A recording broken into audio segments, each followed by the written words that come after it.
Gaur, greba orokorra! Gaur, greba pasada, indeu, nahiko indeu, ez da? Pasada, beste honek, pasada. Hasi besteik ez dugu egin da, jubilatzen gehan arte bintzat gutxinean. Jubilatu, gauzak dauden bezala, jubilatu zain jubilatuko da, baina nun zainduko gaituen. Nik nahi hau, igual, whisky bat, zulora edo lau aizetara, olako zerbait. Bai, depogez bukatuta. Bai, depogez eta zitzen genuen orain dela aste bete, eta aste betera akatu. Bai, eskarrak ez ditugula izen gehiago esan, ze bestela hasiko bagina, eta hau eta bez... Bale. Haizu zer du da? Ba, platora iristeko ordua. Bai, Garbin Aranburu zain daukaguta bertan, goazen!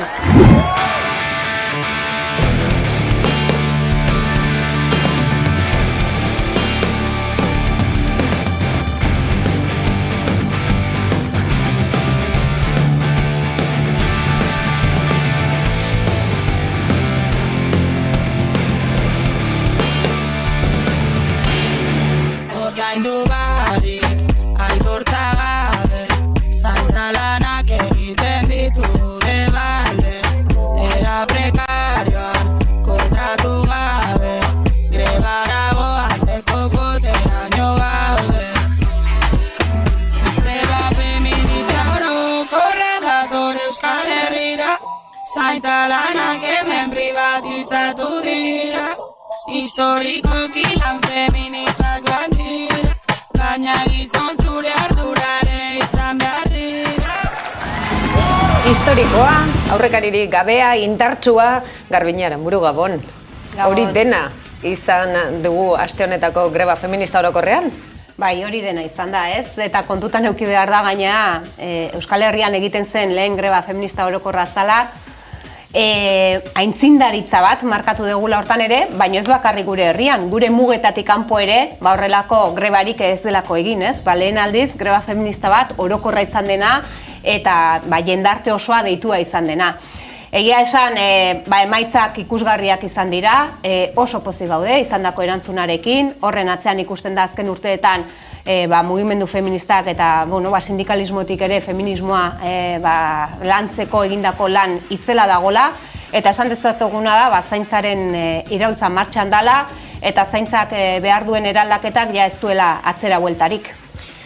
Orain dela hilabete batzuk, azaroaren 30 jarri genuenean denok egutegian, bide bat izan zen, esan zuk oso ongi esan duzun bezala lehenengoz, greba feminista orokor bat, beldurrak ere, akaso ikusita 30 gertatutakoa irauli egin, ez da?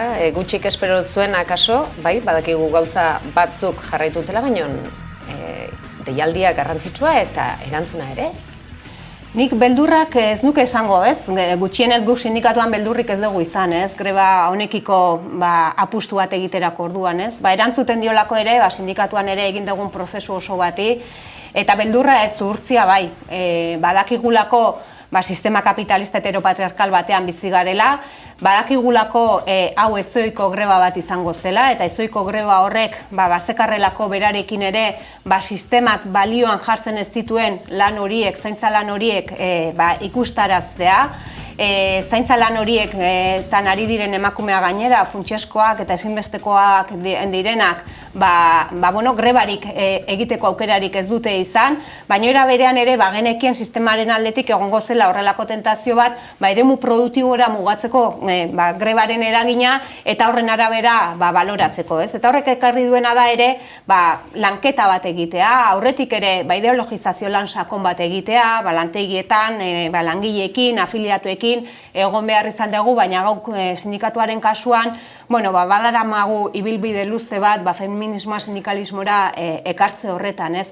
Eta guretzako batez ere, paradigma aldaketa bat suposatu zuena izan zen, kapitala eta bizitzaren arteko talka hori berdimentsionatu genunean, eta horrek gure pentsakera, gure ulerkera, gure praktika sindikala eguneratzea ekarri du, eta esan bezala prestatuak ikusten ginen horrelako urrats bat emateko, eta ez bakarrik sindikatua, baizik eta mugimendu feministak egindako lan eskargari eskerrere ikusi da Euskal Herria prestatua zegoela horrelako urrats historiko bat emateko. Urratsak, urrats historikoa, aurrera begira, urrongo urratsak, zuk esan duzu bezala, zaintza mahai gainean jarri da, behingoz esan dugu argi eta garbi, hau arazo handi bada, prekarizazioa dago, eta hainbat gai gehiago zeintzu dira urrongo urratsak. Bai, grebarekin aurrera urrats urraldoi bat eman da guzti horretan, ez? Balio izan dulako zaintza krisiaren dimentsioa zenbaterainokoa dan mahai gainean jartzeko, balio izan dulako ere kontzientziazio eta politizazio horretarako, bestelako urrats batzuk emateko, zaintzare guztion ardura dala eta guztiok parte hartu behar dugula irudikatzeko, zaintza lanak aitortu, banatu, errantolatu egin behar direla, kolektibizatu egin behar direla, eta batez ere balio izan duelako ere zaintzarekin egun egiten den negozio hori salatzeko privatizazio eta merkantilizazio eredu bat irauli behar dela eta zaintza sistema publiko bat eraiki behar dela ikustarazteko, ez? Eta balio izan du, prozesu horretan, aurrera urrats importante bat emateko esaten nuen bezala, baina prozesua jarraituko du. Guk atzokoan esaten genuena zan, zaintzaren eraldaketa geldiezina dela, eta horretan, jarraitze horretan, grebak balio izan du, zaintzaren eraldaketa horrek eskatzen duen itun sozial horretarako baldintza berriak sortzeko, eta baita ere, sindikatuaren kasuan, ekintza sindikal feminista garatzen jarraitzeko, zaintza eremuko borrokak biderkatzeko. Atxikipen asko izan dira greba honetarako, badira berriz atxikipena eman ez dutenak, eta esan dutenak ez dela beharrezkoa edo ez dutela beharrezkotzat jotzen. Hor talka hori aurrera egiteko moduan? Talka horretan argi ikusten dena da batzuek, lehenik eta behin feminismoaren zuriketa bat badagoela, ez? Ze errez bereganatzen duten eta oso nabarmen, ez? Esaterako EAJ batek, zaintzaren eremuan gertatzen ari denaren erantzule zuzena izanik, erantzule zuzena izateaz gain onuradun zuzena ere, ze zaintzarekin negozio egiten ari diren enpresa horien atzean askotan alderdikideak daudelako, erantzunkizun hori saiestu eta nola, kasu askotan, ez, mugimendu feministak berezkoak dituen, hitz batzuetaz apropiatu eta zuriketa baterako saiakera bat ematen den, ez. Eremu politikotik aratago, eremu sindikalean ere, ikusi dugu Komisiones eta UGTek grebarekin batez egitea erabaki dutela, bakoitzak desberdin arrazoitu arren, eta gure ustetan horrek erakusten du ere, berdina, ez, beraien burua feministatzat aldarrikatu arren, hor ez dagoela atzetik ibilbide bat egina, hor ez dagoela barneratuta benetan zer suposatzen duen sindikalismo feminista garatzeak, eta nolabait esateko etxeko lanak egin gabe harrapatu ditula, eta ez direla greban kokatu, ez. Guzti horren gainetik, esan bezala, guk bai usten dugu, jendartean, geroz eta barneratuagoa dagoela, zaintzarena izango delako, datozen urteetako, daukagun erronkarik nagusienetakoa, eta zaintzaren egoera, emakumeontzat guztiz bidegabea izateaz gain, badelako jendarte osoaren kezka bat, gaur egun zaintza duina ez daukagulako bermatuta. Autonomikoak datoz, hitz egin duzu arlo sindikaletik eta arlo politikotik ere, autonomikoak datoz, akaso lehenbizikoz ikusi beharko genuke emakume lehendakari bat, edo ez? Nik uste dut tokatzen dela emakume lehendakari bat jartzea, ez? Baina nik aratago esango nuke, emakume lehendakaria jartzea ez da nahikoa, emakume lehendakari feminista bat behar dugu, ez?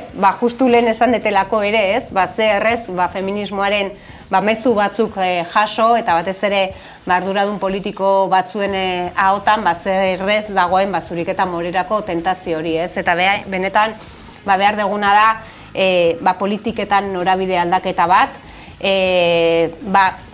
gaur egun dagoen egoera hau eta zaintzara etorrita berrirore ez litzateke posible izango egin diren politika publikoetan aintzat hartu balitz benetan emakumeon egoera. Zaintza sistema publikorik ez da inoiz garatu izan, eta hori ez da kasualitate bat, osasungintzan, hezkuntzan, izan da nolabaiteko garapen bat ongizate estatua deitu zaion horrena, egia da, azken urteetan ere hor murrizketak eman direla eta desmantelamentu bat suertatzen ari dela, baina zaintzaren eremuan inoiz ez da zaintza sistema publiko bat garatu izan, ez? Orduan, hor da ona da emakumeak zigortzen dituen sistema bat, baina gertatzen ari dena da ere, emakumeak planto egiten ari garela sistema honen aurrean, eta emakumeok aldarrikatzen ari garela, bestelako politika publiko batzuk behar direla, eta hor feminismoa ere erdigunean egon behar dela, ez? Beraz, niretzako lehendakaria emakumea bai, baina baita ere, profil feminista hori garatzea importantea izango litzateke. Garbiñe Aramuru, Gabon. Mai intersektoriala, greba orokorraren ondoreneko enplazamendu zehatza. Baten batek akaso grebari indarra kendu nahiko dio datuen baitan jolasean, baina garbi geratu dena da, kaleak jendez bete direla, eta aldarrikapenarekin bat egin zaintza sistema publiko komunitarioa, baina hori nola ere ikitzen da? Mai intersektorial batek ze pausu egin beharko lituzke edo nork osatu beharko luke mai sektorial hori? Bueno, datozen egunetan joan beharko da guzti hori zehazten, ez? Atzokoa bazen egun bat aldarrikapen nagusiak mahai gainean jartzeko, Euskal Herriak edo, Euskal Herriaren zati batek Euskal Herriak garbi hitz egin du, ez? Aukera izan duelako, zaintzan eraldaketa bat nahi duela ahots goran esateko, eta hurrengo urratsak badira, nolabaiteko eztabaida sozial bat elikatzea, akordio sozial bat elikatzea, zaintza eraldatu nahi dutenen artean, ez? Egia da, badagoela ardura politikorik, arduradun politikoak gaur egun dagoen zaintza sistema hau privatizatua, merkantilizatua, iraultzeko borondate politiko bat beharko luketela, gaur-gaurkoz ikusten ez duguna, baina gure ustetan, zaintza sistema publiko bat eraiki eta zaintza lan guztiak aitortu, banatu eta kolektibizatzeko prestutasuna daukagunon artean hasi beharko degula bide hau egiten, baina bide honek geroz eta interpelazio maila handiagoa izango duela, bai instituzioekiko, bai patronalarekiko ere, gaur egungo egoera, jasanezina bilakatu delako, eta zaintzaren eraldaketa geldiezina delako.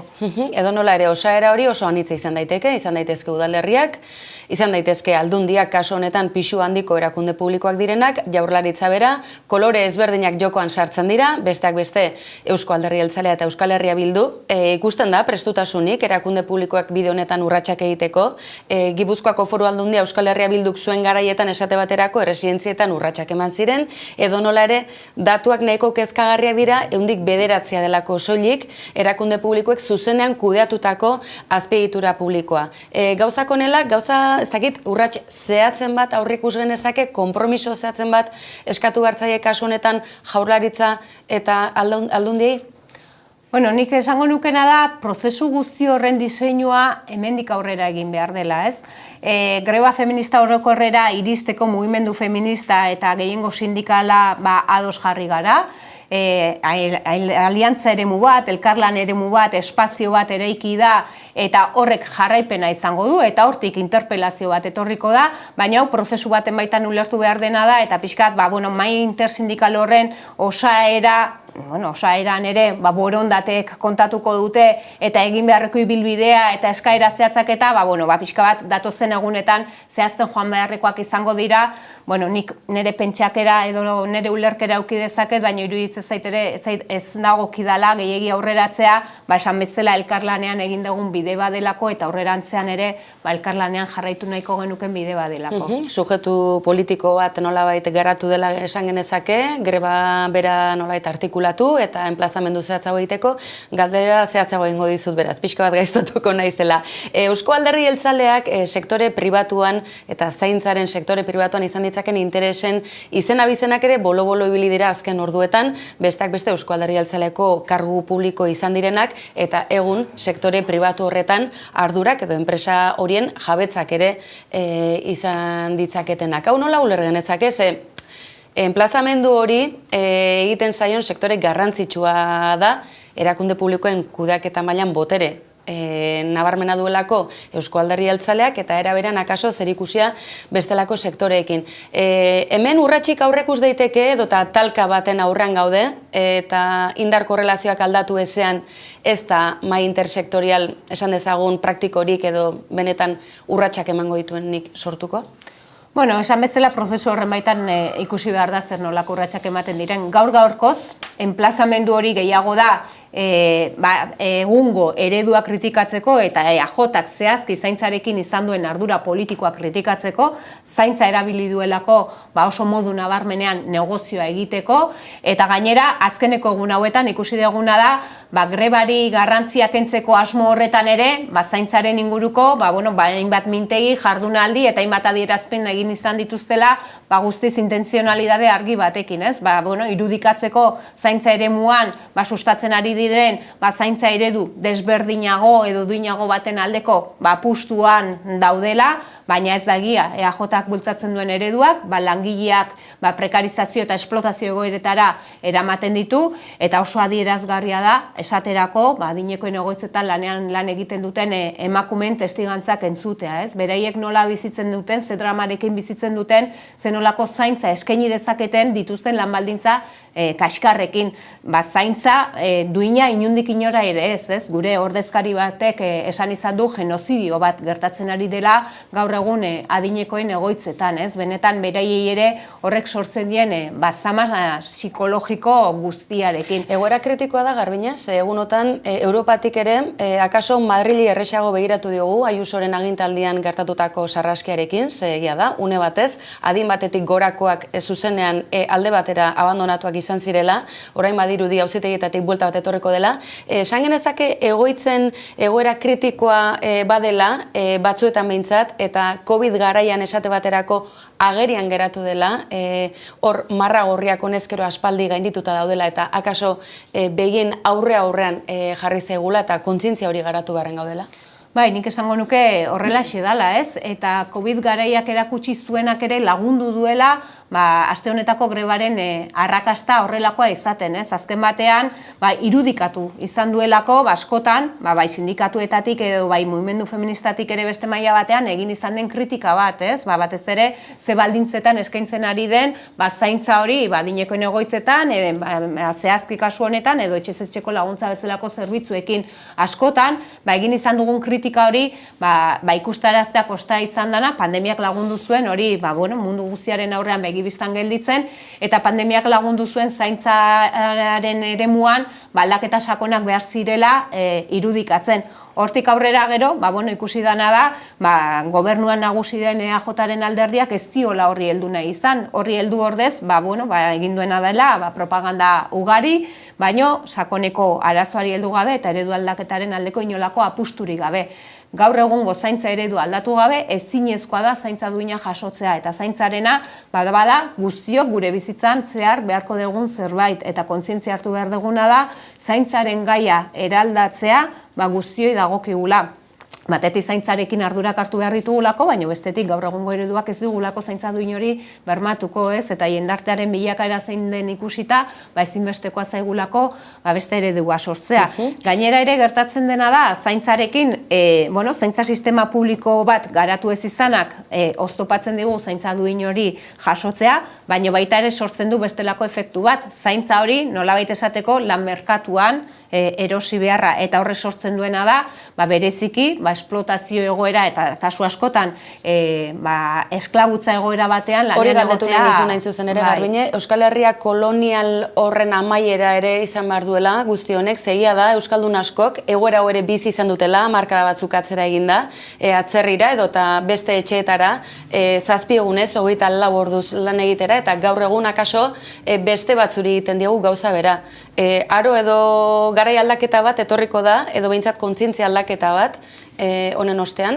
Etorri beharko luke, eta nik uste kontzientzia aldaketa horretan gainera, greba bezalako egunek eta horrek ondoren sortuko duen prozesu guzti horrek laguntzen dutela ere, beste toki batzuetatik gurera ezinbesteko lan bat egitera datozen emakume migratu horiek, baita ere, alduntzen, bereiek ere sujetu eta parte sentitzen, antolatzen, saretzen, aktibatzen, guzti horretan ere laguntzen du bereiek ere, planto egitera eraman ditzak ez, nik atzoko egunean izan nuen etxeko langile batekin baino gehiagorekin hitz egiteko aukera, eta hori da transmititzen dutena, ez? Bakoitza, bere bakartasun horretatik ateratzen ari dela, saretzen ari dela, hori da guk ere sindikatuan etxeko langileen sail sindikala antolatu dugunean, izan dugun garaipen handietako bat, eta hori guztia eraldatzen ari da. Eta norbanako bezala lan merkatuan nolabait esateko zaintza hori kontratatu behar izatea, modu merkean egin ahal izango den gauza bat izateari utziko dio, emakume horiek ere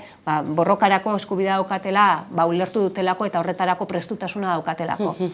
Denbora gainera etorri zait, bi galdera labur erantzuteko moduan. Euskal Herria Bildu eta Euzko Alderdi Jeltzalearen arteko harremanaren antzeko ote duzue, Ela eta Labek zer moduzko giroan zabiltzate, akaso jakiminara egiten digun kontuare izaten delako kazetario bereziki akaso, eta horrekin batera, datozen hilabeteak interesgarria datoz Araba, Bizkaia eta Gipuzkoari dagokionean bereziki.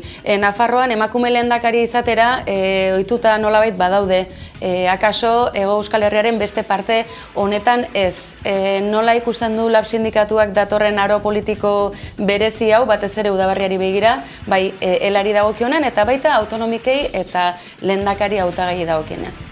Elarekiko harremanetan uste dut ezer berri gutxi dagoela esateko, begibistakoa delako ez daudela punturiko berenean, baina irudikatzen dana edo ikusten dana da, familia politiko eta tradizio politiko desberdinetatik gatozela. Lab beti izan da sindikatu independentista, beti izan da klase sindikalismo borrokalaria praktikatu duena, eta guk gure ADN-ean daramagu independentismoa eta praktikatzen dugu independentismoa, ekintza sindikal borrokalaria praktikatzen dugun bezala, ez? Elarekin ez da hori gertatzen, eta gero kasu askotan ikusten duguna da, Ela eta EAJaren artean elkar osagarritzen direla, elkarri egiten dizkioten, kritikek elkarri aitortza bat ere egiten diotelako, ez? Egoera hori bideratzea, etorkizun batean guri gustatuko litzaiguke, baina gaur-gaurkoz, nahiko nekeza ikusten dugun kontu bada. Eta gero hauteskunde autonomikoi dagokionez, niri gustatuko litzaidake, emakume lehendakari gai feminista bat ikustea, eta gainera, irabazteko aukerak dituen emakume lehendakari gai feminista bat ikustea, ez? Eta oraingoan nere txanda galdera azkarrena, Garbine, eta ja leister utzeko zaitugu, orokorrela feminista? Nik uste dut ezin direla disoziatu. Batez ere grebaren aldarrikapenak zeintzuk diren kontuan hartzen baldin badugu, ez? Bi gauzak guztiz lotuak daude, eta era berean esango nukena da,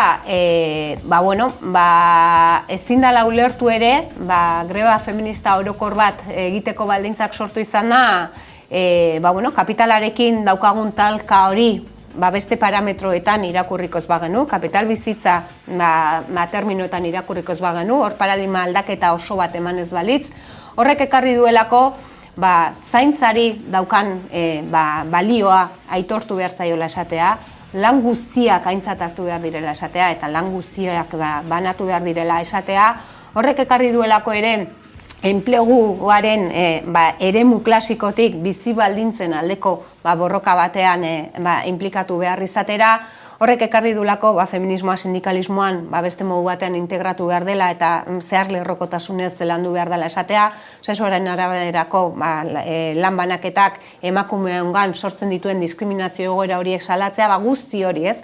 Eta ibilbide hori egina izateak baldintzak sortu ditu grebarako, baina ezinbestez bi gauzak guztiz lotua joan behar dute eta ezin dira disoziatu, ez? Eta kontziente gara batzuei, hau lan handi bat izan da, ez? Batzuei kostatu zaielako feminista eta orokorra hitz berdinean edo ulertzea. Eta guk egia esan, hasieratik lan pedagogiko handia egin dugu, eta esan genezake gure oinarrian ulertu dela, ez? Ja, gehiagitxo iruditzen zait Euskal Herri osoan ulertu dela esatea, baina gutxienez gure oinarrian ulertu dela esango nuke. Oinarrian ulertu da, ekine galdetu dizu, eta erantzun ere, Ela eta Laben arteko liskarrak zertzeate, pixkat, koinatu horiek Gabonetako afaritan elkartzen direnak, eta, venga, ondo, lau ardoean arte, tensioa, baina gero konpontzera iristen zarete? Baina ez da ulertzea zergatik gauden puntu honetan, ez? Ze egia esan guk Elaren gandik beti entzun izan duguna da, ezker independentismoak estrategia aldaketa ematen zuenean, baldintzak sortuak egongo zirela, ezker independentismoaren eremuan gauden, eragile politiko, sindikal eta sozialen arteko artikulazio baterako, prozesu politikoa eremu politikotik haratago eremu sindikaletik ere bultzatzeko, Eta beti aitzakia berriekin topo egiten dugu, eta hori da, guk Elarekin izan dugun harremanetan, oztopo nagusia elkarlanean aurrera egiteko, ez? Beti daude aitzakiak eta inoiz ez da momentua iristen, eta gaur egun daukagun testuinguru politikoari erreparatzen balin badiogu, estatuan osatu den gobernu berriak irekitzen dituen aukerak, diren tamainan ulertu behar direnak, indarrarremanak direlako direnak, baina hor ere sindikalismo independentistak jokatu beharko luke bestelako paper bat, ez? Izan beharko luke bestelako bultzada sozial bat, agenda soziolaboral bat erdigunean jartzeko, Euskal Herriko langile daukagun erabaki ahalmenari estatutik jartzen zaizkion muga edo tope horiek altxatzeko, baina horrelako gogoetetarako bidelagun izen nahi dugunean inoiz ez dugu topatzen, beraz, egia da zaila dela ulertzea, baldin eta, lehia sindikalaren komponentea hor sartzen dela ulertzen ez bada, guk langileen egoerari erreparatzen diogu, elkarlana parametro horietan ulertzen dugu, ikuspegi estrategikoarekin heldu nahi diogu, baina alboan ez dugu besterik eta kasu honetan topatzen bide hori egiteko. Gabonetako afari horrekin jarraituz, zein nahi duzu mai ondoan, Urkullu ala Pradales? Berdin zaiz zazpi diferentziak ez ditutelako aurkitzen. Nik aste honetan entzun diote Ortuzarri esaten erretrato robot bat egin zutela, eta nik esango nukena da robot hori patronalak diseinatu duela, Confebaske diseinatu duela, da gutxienez esku hartzea handia izan duela horretan. Gaur egun arteko politika berdinak egitera datorren perfil berdina duen beste hautagai bat izango dela, eta alde horretatik berdin zait ze pertsonak aldatu arren politikak aldatzeko borondaterik ez dut ikusten, ez? Eta nik uste EAJ-ari kostatzen ari zaiola izaten ari den higadura horren atzean zer dagoen irakurtza edo gutxienez ez diola horri heldu nahi. Eta horren atzean dago, pertsonalki Urkullurekin egoteko aukera izan nuenean, esan nion berdina ez, utzi behar ziotela, politikak patronalarentzat egiteari, eta gehiago erreparatu behar ziotela herri honetako gehiengo sozialari ez, hotxa altxatzen ari delako, hainbat eta hainbat gaietan, eskatzen ari delako zerbitzu publikoak indartzea, eskatzen ari delako bestelako lan baldintza batzuk izatea, eskatzen ari delako, aste honetako grebarekin zaintza sistema publiko bat eratzea ez. Esaten da ere, ez da, hau askok esan dute emakumea behartzuela EAJ-aren hautagaiak eta saiatu zirela, baina ezer gutxi lortu akaso suizidio politiko bat izango litzatekelako, ez da batek daki. Ni egia esan EAJ-ko emakumeengatik pozten naiz. Ez uste, bat ere erreza izango litzatekeenik etxe horretan emakumea izan eta horrelako ardura bat hartzea.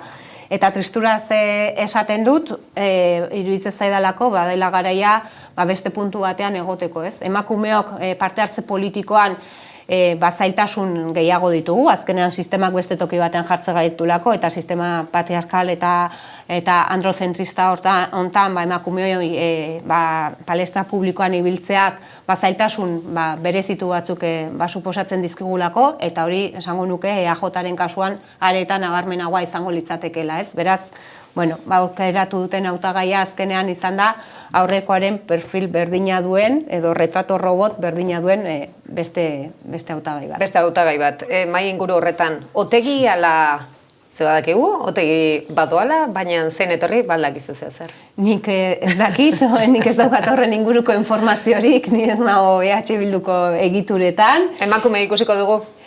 Niri gustatuko litzaidake, baina esandakoa ni ez naiz erabaki horren parte, eta egia esan ez daukat horren inguruko informaziorik, hor ezer gutxi aterako diazue. Ordu txikia dira, gauekoa jada, baina akaso ardotxo bat behar horrendik. Eta amaitzeko, eta eskerrak emanez, Depoges, suposatzen dut, gure garaikoa, askotan entzuna, iragan astean jarri genuen, aste honetan hilda.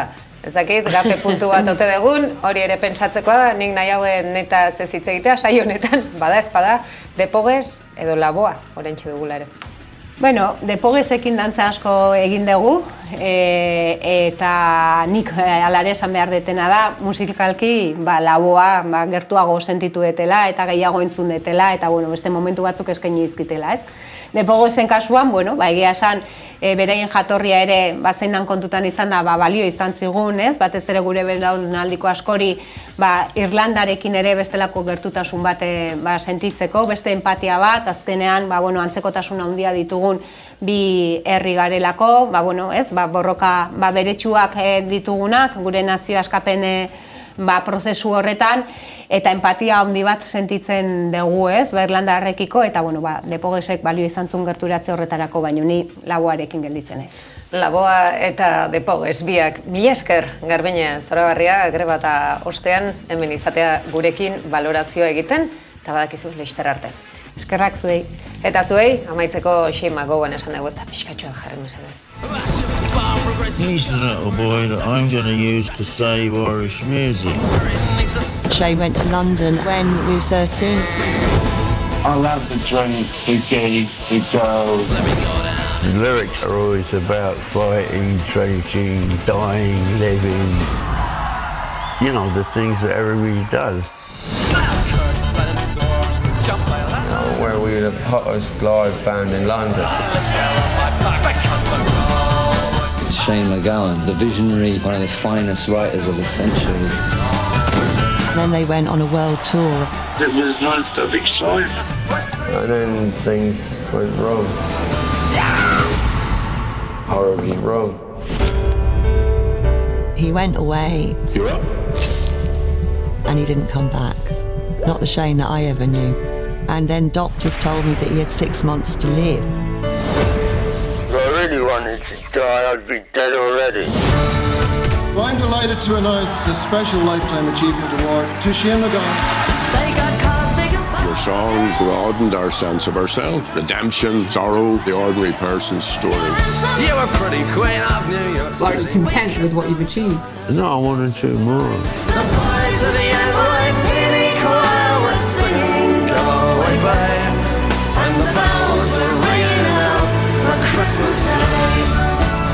Actually, we're better when we're sober, but it's not as much fun, so we get drunk.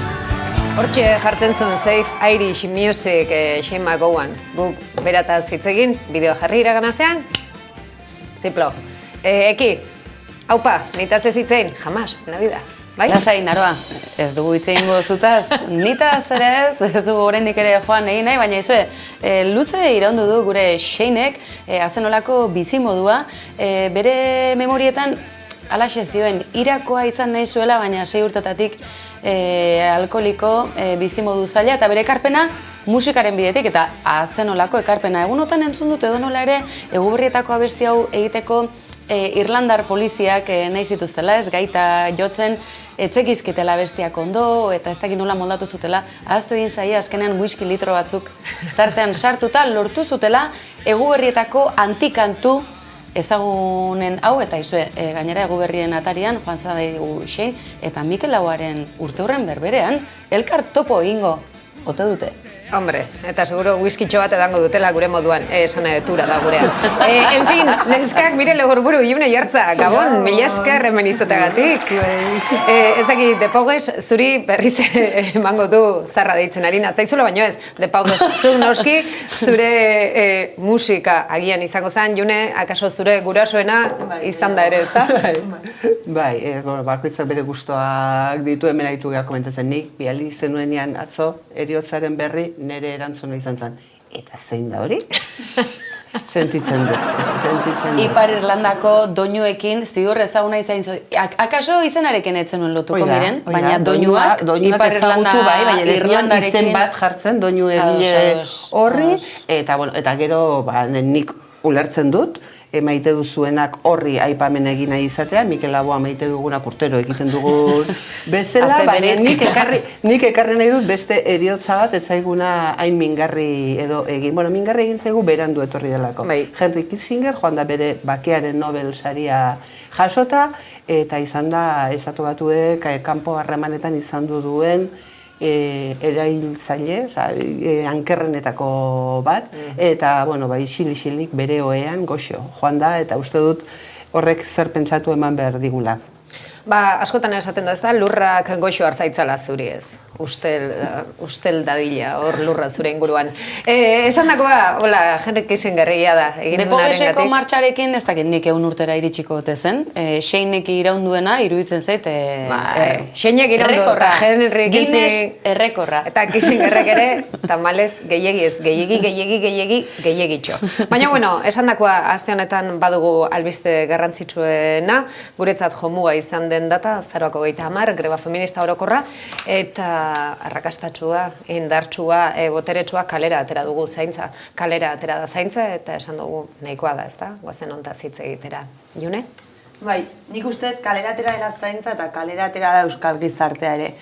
Ni egia da nagoela oraindik resaka emozional batekin eta oso nekatua, baina usteet oso hunkigarria izan zela atzoko eguna, izan goizetik atxaldeko mobilizazioraino, zenbat jende elkartu ginen, espero ez genuen jende bat ere kalera atera zen, etxeko langileekin egin zen harremana, bueno, ez dakit, ni momentu batean ni joan kuadriakoekin manian, eta ikusi genitun gure aurrean zeudela 85 urteko amona batzuk, bitakatakarekin, eta izan zen negar malkotan hasi ginen denak, egia esan oso polita, eta usteet, bueno, prozesu luze eta zail honen, ondorio bat izan zela atzoko eguna, baina, bueno, orain aurrera jarraitu behar degula, ez? Eta herri akordean aurrera urratsak eman, baina, bueno, usteet, gaur Euskal Herriko feminista guztiok eukiko dugun resaka emozionala guztiz zilegi eta guztiz merezia degula. Miren? Nik pixka kontrapuntua jartzagatik, ez? Zeratik, izartaren zati bat edo mobilizatu zen, buru belarri ulertu du zertzegoen jokoan eta erantzun egin du, eta lanpostuak bertan bera geratzea edo esan nahi dut grebari erantzutea, baino arratsaldeko mobilizazioak uste dut ikusgarriak izan ziela herri guztietan, eta uste dut bai lortu dela zaintza konzeptua bera eztabaidan jartzea, eta uste dut alde horretatik arrakasta handia izan dela, baina ez dezaguna ahaztu jende askok ez zekiela greba zegoenik, ez zuela ulertzen greba zeinentzat deituta zegoen, emakume bakarra egin behar zuten, ez zala ulertu, eta ez ulertze horren atzean ez dagoela deialdia argia etzenik, dagoela sistemak isilarazi egin duela deialdi hau. Gaur bertan, begiratzen baldin baditugu Euskal Herrian ditugun hedabide nagusien portadak, batzuetan lehentasuna dauka, baina talde nagusiek utzi dute, ez dakizten bagarren, 6., 8. albiste bezala leio txiki bat emanaz. Olako leio txiki bat milaka eta milaka pertsona atera diran egun batean, ez da? Bai. Gaina hori, ez da, arratsaldean Gran Bia bete zuen manifestazio batek, ematen zuen ez zegoela aurrelan bat eta horrela. Eta hori frustrantea da oso, zuk egin dezunean lan txukun bat, baina aldi berean, dianan, bete-betean asmatu duzun seinale da zaretik. Hedabide horiek dira, sistema hau apalankatzeko, indartzeko, sortutako eta lan egiten duten hedabideak. Beraz, isiltzen saiatzen baldin badira, da gune garrantzitsu batean mina egindan seinale. Bai, zuzen ari zera. Zu aizera ez baian jartzen, haientzat ezinbestekoa den gai bat.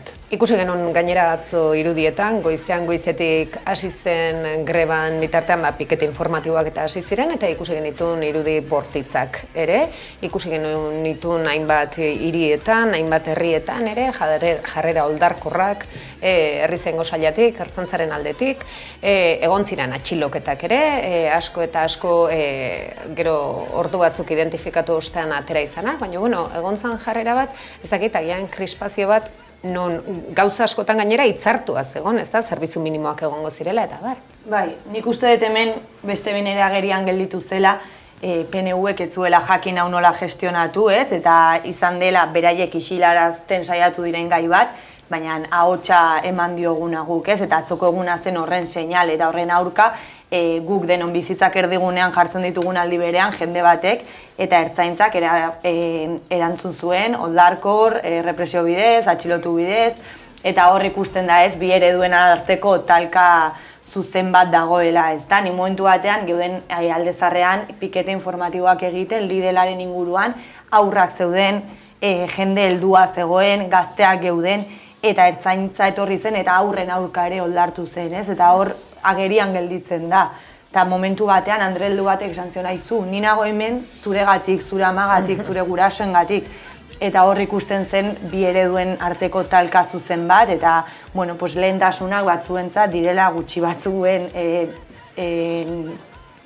patrikak betetzea, eta guretzat dela denon bizitzak erdigunean jartzea, ez? Orduan, atzo beste behin ere azalerazi egin zan hori. Bizitza erdigunean jartzearena, eta egia da Miren zuk esaten diozuna, batzuk desinformazio hortan, edo informazioa jaso ez nahian, ere hori izan daitekela, batzuk ez egiten zer ere, baina adibidez zaintzaren kasuan, zenbat eta zenbat zaintzaile izan ziren atzo gainera, greba egin ezin izan zutenak, ezki hori da besteak beste salatzen dena, ez da, prekarizazio hori, nola bizi diren, ze lan jardun duten, ze eskubide dituzten ditugun, eta haiek bertan ez genituen greban ikusi ezin zutelako, oiei babesa eman zitzaien, bereien lantokietara jotea, baina lantoki handietara, gero lantoki txikitxoa daude, etxeak daude, mila gauza daude, ez da? Bai, eredurik nabarmenena da etxeetan interna bezala lan egiten duten horiek, gure adinekoak eta zaintzen dituztenak, egunean 24 ordu behar duten oso guztirako, guk eman ezin diegun maitasuna ere ematen dieten persona horiek, ez daukate gutxieneko lan baldintzarik, eta orduan ez daie planteatu ere egiten eskubidea greba bat egiteko. Eta horrek ere jartzen gaitugu gizarte bezala eta norbanako bezala ispilu baten aurrean, eta gure eguneroko jarduna replanteatzera eramaten gaitu, zeratik batzuek ez gara jabetzen gure amona etxean hain goxo hartatzen duen emakume horrek bere seme alabak utzi dituela Bolivian beste persona baten zaintzaren pean eta horrela, iruditzen zaigu, gu jatorra gera, azkenean gure amarekin ondo dago. Zer suerte daukaten, ez da? Bai, ematen du elkarre laguntzen diogun sistema bat dela, ez? Eta atzo, Idurre Eskizabalek idatzi zuen txio bat, hain ez dut gogoratuko buruz eta horrela, baina iruditu zizetan oso berobila eta oso sakona, eta esan zuen gu euskaldunok, gu euskal zaleok garenak gara zapalkuntzan oinarritutako kate baten gainean eraiki dugulako gure gizartea. Orduan, horrek eramaten zaitu ez bakarrik ezinbestean egin behar den zerbait erakundeetako ardura duen alderdiek eta horrela gai honetan duten jarrera ez baina jartzea baizik. Gutako bakoitzak nola daramagun gai hau replanteatzera. Hemen Garbine Aranburu izan dugu, June, pixkat sindikatu aldetik, ez da, galdetu diogu ere, mai intersindikala, zer izan behar da, nola izan behar da? Hala, tori patata beroa zuretzen. Dikeria ere zaukadala berak eman duen informaziotikat, beste informaziorik ez, baina usteet, orain bai dela ez, eginda greba, ulertuta mugarria etzela greba bakarrik, prozesua bera zela, eta gaur dela eguna nun, lehenengo aldiz, esan dezakegun Euskal Herrian egin dela greba orokor feminista bat, eta daukagula herri akordio bat, gehiengo sindikala, gehiengo sozialak, osatua, ez? Orduan, orain da unea aurrera urratsak emateko, alik eta aliantza gehien lortzeko, eta aliantza hoien baitan, elementu batzuk edo multiplo komun txikien hoien baitan, akordio batzuk sortzen joateko, ez? Orduan, uste orain bai dela, instituzioak goitik bera interpelatzeko unea, herri akordioa erdigunean jartzeko unea, eta bide hori egin behar dela, bide hori egiteko prest daudenekin. Eta gure privilegioak zalantzan jarriz, egiteko moduak zalantzan jarriz, eta sistemaren egiturak eta bera zalantzan jarriz. Eta uste dut, hori egitera, hori egiteko premia edo albidetzeko bide bat sortzen duen edonor, izango dela prozesuan ongi etorria eta sujetu aktibo. Baina dago etxeko lan bat egin behar dena eta da gure buruei autokritika ere prozesu hori egin ahal izateko nik uste dut. Prozesu horri kritika egiteko guk behintzat nire Arriola dugu, honek bai kritika txukunak. Horatzen zerate txikitako liburuetan gizakiaren historia hori ikasten eronean zerudia saltzen zira, ni bai, memoria fotografikoa dauka. Alde batetik horra saltzen ziren gizona, hor, muskulito, crossfit egingo barute bezala. Hor, eizatzen eta eragiak hartzen eta zintzalanetan emakumeak egoten ziren. Errealitatean ez dakigu. Baina, egia da, pentsarazten dizula, ez dakigun horretan zergatik ezarriko dizkiogu gaur egungo estrukturak garaietako pertsona ez dakigunean. Baina egia da gaur egungo realitatean horretan buruko simbologia horretan zaintzak emakumeekin lotzen dut. Egia da, ospitale batean orokorrean, zaintza lanetan aritzen diren kolektiboak, hau da auxiliarrak eta dizainak gehiengoak emakumeak ere badakita hori aldatzen ari dela. Baina hala ere, zaintzak denontzak dira, zaintzak denonak dira eta zaintzak denontzak dira. Berdin du, nortzera, hau nik uste bastante ondo ulertzen den kontzeptu bat dela, ezta?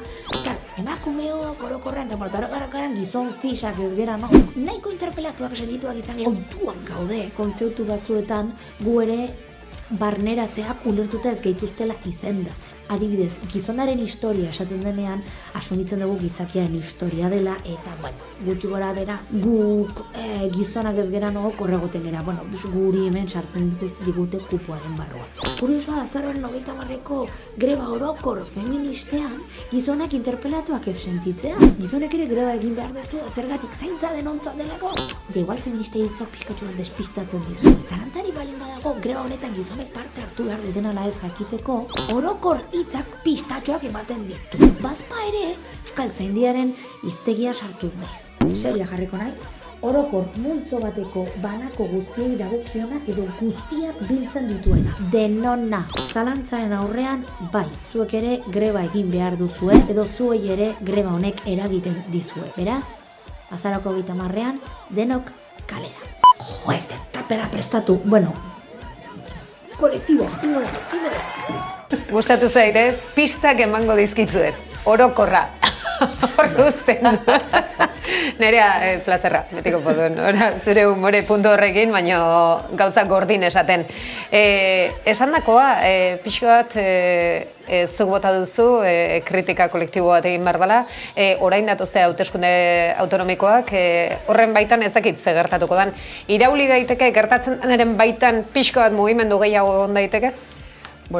Nik uste dut greba honek bai ekarri duena dela gaia erdigunera ekartzea, ez? Osea, nereak esaten zuen bezala, historia erakutsi duten modura, beti oinarritu gera sistema produktiboaren inguruan, eta dena egin dugu sistema produktibo horren inguruan, eta zaintza ere, esaten genunean konziliazio familiarra zen, gurasoen lana egin behar dugunez, aurran zaintza nola antolatuko dugun horrela. Eta orain, maira ekarri den eztabaidak hori dena aldatu egiten du. Beraz, nik pentsatu nahi dut datozen hauteskunde autonomikoak baliatu behar direla gaia hau ere eztabaidara ekartzeko, tronkala izan behar dula, eta orduan hautagaia zein izango den gora bera eta ez da gizte, gai honek egon behar duela. Alderdiek bere programa, gobernu programak eta egiten dituztenean, aldagai hau ezinbestean barnoan egon behar duela, bestela ez luke zentzurik. Zentzurik edo ez, ni badakit ekinek hainbat titular dauzkala honen inguruan, gauzak ekarri ditun, gaiak ekarri ditun inguruan, ekinen? Bai, lehenengo eta behin titular nagusia. Poteadorek ez dute grebarik egin. Zerbitzu hori, gutxieneko zerbitzuetan osorik mantendu da, tira izue. Hain beharrezkoa da, tira, gauza bat da grebarekin bat egitea ez egitea, baina sikera arrazoiekin, ez ni jubilatuta nago, bai, tira, baina jubilatuta goteak ez du esan nahi. Zure ohiko ohiturak ferreokin mantendu behar dituzunik. Edo nola ere ikusten da, gizartearen sektore bati kosta egiten zaiola kontu hauetaz hitz egiten aritzea, are gehiago feministek esandakoak badira, ezta? Badirudi nolabaiteko balio galtze bat duela, segun nork esaten duen. Hori, emakumeok ondotxo dakigu bizitza osoan zer, askotan gertatzen zegun kontu bat delako. Edo nola ere, lerroburuak. Hainbat lerroburu, baina interesgarriena, garrantzitsuena, zaintza sistema publiko komunitarioa. Kontzeptu hori mai gainean jarri dela, eta kontzeptu hori garatzeko mai intersektorial bat eskatu dela. Erresaka emozionalak, atxeden pixka bat hartzeko garaiak, akaso, arna sartu eta aurrera ze honek ez duetenik izango, eta tira, titular gehiago espero ditugu eta irudipena dugu, akaso Araba, Bizkaia eta Gipuzkoan hauteskunde autonomikoetan ere honek eragin zuzena izan dezakela. Lerroburuen artean gustatu zaiguna edo nola ere elkorre horrena, TikTok ere baliatu du, grebari buruz aritzeko, eta alaxe ikusi dugu Disturbiosen mango.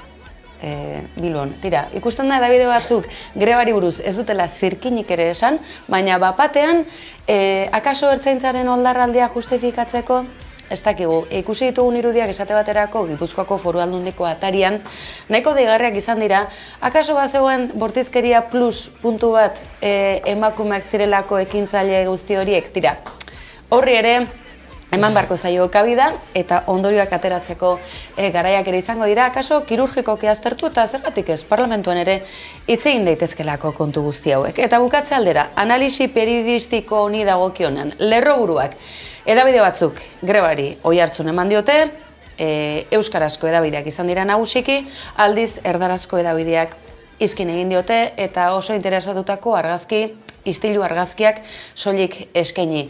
Interesgarriena edo nolare ETB-rena izan da, inoiz urrunen planteatutako albistegia egin duelako egunotan, eta hori ere sare sozialetan oihartzuna izan duena, horrek ez du esan nahi, ez diotenik tarterik eskaini grebari, baina deigarri egin zaigu klima larrialdia badakigu larrialdia dela, baina zaintzaren ere larrialdi egoeran eta akaso baten batek ez dakit nahitan neurtu duen hori, ez bat egiteko erabat grebarekin aintzat hartuta langile publikoen askok bat egin dutela, baina tira, hori ere beste baterak utziko dugu edo norberak atera ditzan ondorioak. Eta gustatu zegun ideia, eta honekin bukatzen dut.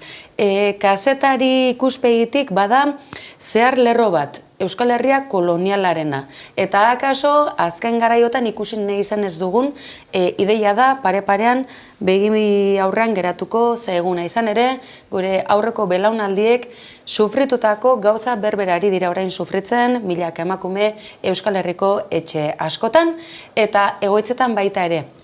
Migratuak dira gehiengo zabala eta baldintza muturrekoetan. Beraz, hau eztabaida filosofikoa izan daiteke egin batean, baina larrialdi egoeran dauden emakume asko eta askotaz ari gara greba honen eztabaidaren muinean. فيش زلام نسيكي ما فيش زلام يلا سلام بدون ما نحارب وصلنا حتى كل مكان لكن فينا تحيا وفيفا Palestina Emakume gerlariak non daude Emakume gerlariak beti prest borrokan daramagu hainbat bende gugara indarra gugara azke Emakume gerlariak non daude Emakume gerlariak beti prest borrokan daramagu hainbat bende gugara indarra gugara azke ليش بنعمل فن كل يوم ليش منغني إذا لسه فيش صوت ليش بنكتب ليش بنحاول إذا بالآخر منيح بنكبت شغل حلو لبنت حكيت له جراسياس من اللي أسس إحنا الأقوى إحنا الأرقى إحنا مش بس ست البيت سامع حالك شو حكيت فاموس يلا بديت يا لهوي يا عم ننشر يا كل حدا ما شافنا هذا هو مكاننا تذكروا سجلوا كل أسمائنا Palestina, zenbat eraildako, ze sarraski Palestina desagertzen ari da. Dagoeneko Gazako eremu batean asentamentuak, daude asentamentu kolonoak, israeldarrak jarri dira. Gazan suetena, Zisjordania txikitzen egon diran bitartean. Ez dagoat ez da aitzakirik ere, ez dakit nola esan, Gazarekin Hamas erabiltzen dute aitzakitzat bezala. Hamas egon gabe ere berdin egin dute Zisjordanian. Zer gertatzen ari da, edo ja gutxi asko esan daiteke genozidioa badakigu dala, txikizioa badakigu dala. Zer, June? Nik uste ja asko hitz egin da gai honen inguruan, baina gaudela momentu batean nun ez dakigun ere oso ondo nundikan bideratu gai hau, ez? Eta hitz egiten dugunean bombardeaketaren inguruan eta genozidioen inguruan ari gera hitz egiten 150.000 pertsona baina gehiago erail dituztela, ez? Eta horietikan 6.000 baina gehiago aurrak zirela. Orduan, bueno, hemen dagoena genozidio hutsa, ez? Eta genozidio hutsa Israelgo estatuaren aldetik eta berau sostengatzen duten beste egitura batzuen aldetik, ez? Eta Israelgo estatuak argi eta garbi esan zuen suetena amaitu ostean, eta bueno, gaur justo honen inguruan hitz egitean ere, honi lerroburu ematen dio, baina esan zuen Gazako lurraldean inbasioak egiten jarraituko zituela, ez da bereziki Gazako hegoaldera ere zabalduko zela.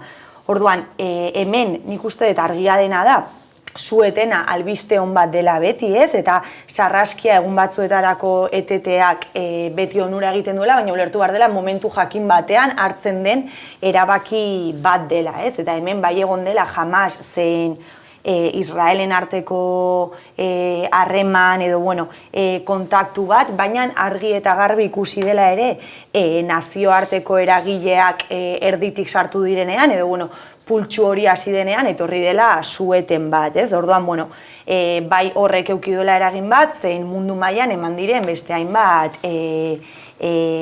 mobilizazio edo elkartasun keinu. Nik uste dut, hitz egin behar dela, duela 3 aste esaten genuen bezala, konponbidea nazioarteko akordioetatikan etorriko dela, ez? Eta Palestina estatu bezala onartzetik pasa behar dela guzti hau da. Suetenak noski positiboki baloratu behar dira, baina Palestina herria estatu bezala onartuta ez dagoen bitartean, hemen ez da konponbiderik egongo. Gainera, June, ikusi dugu egun hauetan, miren, Sánchez presidenteak aste honetan esandakoak izan dira, akaso ez gaitzesten, ojo, ez gaitzesten, baizik eta esan du, akaso Israel ez dabil ondo egiten ari, akaso. Netanyahu zoratu da, embajada kendu du, ez, gaina grazi egiten dize, jende asko ari zan esaten, mesedez, kentzeko Israelgo embajada Madrietik, ez, bere jundia, total, haupa, bere jundia, asarre jundira gainera, eta Netanyahu esan dio, eta gainera zuekin hitz egin nahi dugu, ze, herritain behar dizuegu eta belarritik tira, guau. Uste dute direla jangoikoaren jaunak? Uste dute direla jangoikoak aukeratutako herria, azteko hori. Uste dute estatu bat egiteko eskubide jainkoak emandako eskubide divino bat dutela, eta edozeinen gainetik pasa daitezkela. Eta gainera, babesa ematen diete munduaren nagusi diren estatuek. Beraz, zertara dator, estatu lehen mailako estatutxo txiki hori esatera guri gauzak nola egin behar dituen, eta orduan erakutsi du, ume aserratzen duen umea bezala, ez guk enbajadorea erretiratuko dugu, esatuko, eta zer egiten zuen Espainiak, zer egiten du oraindik ere enbajadorea erretiratu gabe. Israeldik. Ikusten ari gara irudi batzuk ere jendeak, akaso arrotzatzat hartzen ditunak ikustean, Hamasek askatutako trukean askatutakoak, eta ikusten ditugu besarkadak, ikusten ditugu eskuak, ikusten ditugu botella urak, eta ikusten ditugu Israelgo armadak, Israelgo militarrek hartutakoak, eta ikusten ditugu nola behartu dauden torturatuak, abestera humilatuak azken finean. Ez zegu inon ikusten hori, ez da? Hori beti isilean ona txerra ze gaizki ze ongi, Jone?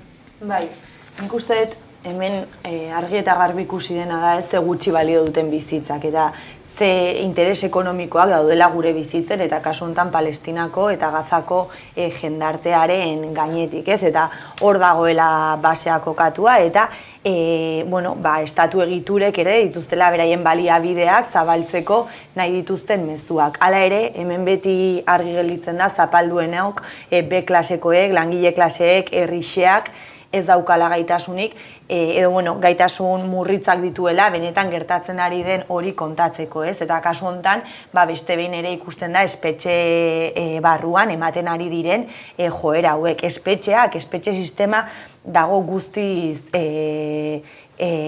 agortua, edo espetxe sistemak pertsonak suntsitu egiten ditu, ez? Pertsona gutxietxi egiten ditu, suntsitu egiten ditu, eta pertsona izaera hori ere desagertu egiten da momentu batean. Eta uste, azken aste hauetan entzun ahal izan ditugun kontaketa gutxi horiek, asko zentsuratuak izan direlako, berretsi besterik ez dutela egiten, errepresioa dela gure aurka, herritarron aurka erabiltzen den tresna nagusia, ez? Eta errepresioak pertsonak suntsitu egiten gaituela, eta kasu honetan, zer esanik ez, Palestinako gaiarekin entzuten ari gera testigantzak, ez dira inondik inora onargarria. 5 urteko haurrak kartzelaratua. Bai, harri bat botatzegatik. Eta gero medio handiek jartzen dituzten titularrak, ez da? 18 urte beherazko batzuk askatu dituzte, Israelgo umeak baitu dituzte. Zeitz jokuak, ez da? Zeitz jokuak, 5 urteko ume bat atxilotua. Bai, kontua da hori, beak esaten zuena, ez? Osea, persona izaera bera ukatu egiten zaio Palestina herritarrei. Beraz, Israeldarreko pertsonak dira, eta bakoitzak historia bat dute, eta gutako bakoitzarekin identifikatzea errexe egiteko saiakera berezi bat egiten dute. Sistema bera da, egiten duena ahalegin berezia informazioa manipulatzeko eta jendeai iristeko, beha komeni zaion tono, ritmo denean. Orduan, jende gehienak jasotzen duena, kontrakoa da, eta orain dela gutxi esaten zuten, modu ikaragarrian gazteak jaten ari direla, gaztetxoak jaten ari direla sare sozialen bitartez, Israel erasotua eta bere buruaz defenditzeko beste aukerarik eduki ez duen herri bat bezala. Gure arteko gazteak ez nago hitz egiten. Orduan, batzutan gure geto privilegiatu horretatik non uste dugun badakigula non informazio zuzenago bat jasotzeko eta batzutan asmatuta dena egiten dugu, baina geto bat da, gehiengoak ez du hori ikusten. Autonomikoak, esan dugu, orain dagoen eztabaida dirudienez da, zeintzuk dira hautagaiak, zeintzuk izango dira Pradales, bapatean Pradales, eta handik egun batzutara Otegi jaunak ere, ni banoa, beste badator, zein, ez dakit, Pradales jaunak, nahi orantxe esan diate Urkullu lehendakariak, ni ja ez naute nahi, benetan hain denbora gutxin egindako kontua izan da plan A, plan B, plan Z, edo dragoi bola Z, hainbeste gustatzen zaiona gure ekineri, June? Nik uste dut hemen, eta pixkat aurretik esan legun guztia lotzeko, badagoela, eta Leno Garbiñek ere komentatzen zuenez, aurrekoan entzun nuen esaldi bat, nire asko gustatzen zaite esaldiak apuntatzen jutea, orain sekulako bermeak ematen dizkiguten belaunaldi bat atxikitu dela proiektu ontara, ez? Eta uste, greba orokorrarekin lotuta ikusi dela, bagaudela, eta ez da gure buruari lorak botatzearren, baina belaunaldi bat politizatu gerala feminismotikan, politizatu gerala Euskal Herriko Durangon egin ziren 5. jardunaldi feministatikan, politizatu gerala neska gazten mugimendutikan, eta politizatu gerala Euskal Herrian eman den lehenengo greba orokor feministatikan, ez? Da uste, aurrean ditugun hauteskundek ere horri erantzun behar diotela, eta erronka ere hor kokatu behar degula, ezta? Eta, bueno, argi eta garbi esango nuke PNV-ren eredua guztiz agortua dagoela, ez? Azken aurreko hauteskundeetan 398.000 bozka atera zituzten, azkenekoetan 359.000, hau da, 12,8 jeitsi zen, orduan, bueno, badagoela ez, leheno lobby moduko bat zen hori desgastatzen ari dela, eta uste, garrantzitsua dela hemen berdin du Urkullu den, edo Imanol Paredes den. Hemen hitz egin behar dena da, ea alderdi bakoitzak zer eskaintzen dion herri honi, ez da? Eta ari delako egiten, seguraski arrazoi batzuk eukiko ditu, nik ez dakizkianak, baina azken aldian politika egiteko modu bat oso pertsonala, eta oso hautagaian soilik zentratutakoa, eta uste jarri behar dela edukietan ere, eta herri honi bakoitzak eskaintzen dion hortan jarri behar dela indarra, eta uste dut benetan asko daukagula irabazteko, eta asko irabaziko degula hauteskunde hauetan, eta ez soilik hauteskundeetan, baizik eta mugimendu sozialetikan ematen ari den palankaren gatik. Palanka, mugimendu sozial, eta mugimendu sozial ondo esan bestela feminista. Martxoan izango dira, nik uste dagoeneko ez dagoela, ez bairik, ez da, denak esaten duten martxoa kontuan, martxoan noiz? Zeko rika berri eguna, ez dakize, martxoan gauzat pila bat daude. Denok argi genuela martxoan izango zela, baina egia da datak murrizten ari zaizkiola, eta nik ja bota dut, porra martxoak 10ean izango da, osea, nik ja bota dut. Nik Imanol Pedrales hautatua izan zela, jakin denetik, ez naiz denez... hemen egon... Pradales. Bai, gustatu zait. Paredes eta Pedrales dala, gizakoa. Bueno, ikasiko dugu zatik. Aukeran dituzue Pradales, Naroak aipatu duena, Paredes, Juneka aipatutakoa, Mirenena zurea zen Pedrales. Tira, euskaratuko genuke, Imanol? Larregain? Larregain. Perales, esaten diate realizaziotik jarri guzue, Perales, gero ez broma da, favorez. Bueno, segi, Bordales. Txiste espainiarrik ez, mesedez. Ni naizen ez geroztikan, kolpez-kolpen egon, bueno, bai esan behar detela, iruditzen zaidala PNV-ek badaukala bozka hemorragia bat, azkeneko hauteskunde deialdietan joan dala indarra galtzen, eta horri erantzuteko, ni harritu nauen hautaketa bat izan dela. Gero, ikustea Ortuzar hain inkomodo erantzuten nola izan zen retrato robot, no hemos dicho que no a Urkullu, hemos dicho que según el retrato robot tenía que ser este. Osea, niri iruditzen zait... Ortuzarrek etzeken nondik atera. Osea, nik iruditzen zitzaidan Cospedal esplikatzen el pago indiferido, horrelako, tierra trágame, ez dakit hau nola esplikatu hanka sartu gabe. Leno, galdetu diogu Garbinek, noski, zeo zer gehiago jakingo du, baina batzutan gauza gutxi esan ditzakete, horri zenak esan dira, egon direla, eta ezezko eman dutela ere, bakartxo tejeria bat izan daitekena, leixuri bat izan daiteken moduan, emakumeak jo dituztela, baina denak esan dutela. Bueno, pues horrek esplikatuko luke, zati nik uste nun, nire motzean, nahiko argi nuen, bi aukera zituztela. Edo, jarraipen bat egitea, eta Urkullu izatea berriz ere legealdi hontako, jende batek behar duen egonkortasun sensazio hori emango liokelako edo haustea eta hautagai bat berritzailea eta aurkeztea. Bueno, ez da izan ez bata eta ez bestea, izan da Doraemonek atera izan balu bezala Urkullutik, tak, Imanol, gaztegoa, seguru nago gehiagokin, espero dugu... Dragoi bola, Doraemon... Espero dugu irri batzuago... June beldurtzen ari garela ustut. Doraemon penekarikoa da. Itxoin, baina hau gauza interesgarria, gazteak dauzkagula, gun erdi gazteak, zer gara ezakit zer geran. Adina egon beharko luke June, ze... Bidenen adibidea ez da oso ona, esan nahi dut, ja ez dakigu inteligentzia... Bush, Trump eta Biden. Ezakit inteligentzia artifizialarekin haua irikitzen dioten, baina adin bat egon beharko luke ez dakit sasoian, korritzeko moduan, esan nahi dut, lehendakari batek ze bete behar dauzka, adin aldetik iruditzen zaizue, ez dakit gazte bat? Benetazko gazte bat, izpirituz, posible da? Nik uste dut izan behar dela pertsona bat dakina irakurtzen egungo errealitatea. Eta uste dut hemen jende bat nazkatuta gaudela gizonkor bat adun helduek esan dezaten zein izan behar den gure etorkizuna eta jende hori izatea gure lehendakaria. Eta uste dut horrekin haustu behar dela. Noski, dago... Jone, pentsatzen nuen, esan bartzen nula, jakin izan behar duela persona batekena irakurtzen. Esan behar nizan, bai, hori ere bai. Hori ere bai, hori garrantzitsua da. Gero, egia da... eta soziologikoki esango nuke pertsona gazteengan badagoela diskriminazio bat. Orduan, oreka bat mantendu behar dela hor. Baina argi eta garbi gizon heldu korbatadunak ezin dira gure lehendakari edo gure, gu gobernatzen gaituen eredu hori izarren jarraitu. Perales edo Paredes izan. Edo Paredes izan, berdin du. Utzi dezakegu edadismoaren kontrako aldarrikapena egin berdu. Utzi dezakegu alde batera, gizon korbatadunak ezin dute izan adina kontutan hartu gabe, ez da, gazteak ezin dira diskriminatu eta adina dutenak ere ez. Madridek izan du dituen alkaterik onena Tierno Galban eta Carmena izan dira, eta biak ziren zarrak. Eta horrek ez diekendu gaitasuna kudeatzeko jende taldea eta ideia berriak. Beraz, adina edadismoa bi aldeetatik. Gazte izatea ez da meritua, gazte izatea ez da delitua. Horregatik nago ni erdibidean. Gu pikutara goaz, Naroa. Gu bagoaz. Gu erdibidean gaude, oraindik ez gazte, oraindik ez zarzar. En fin, gu bagoazenez, nik uste hemen fundamento pixkat jartzeko, Ekil doktorea, etorri behar dela.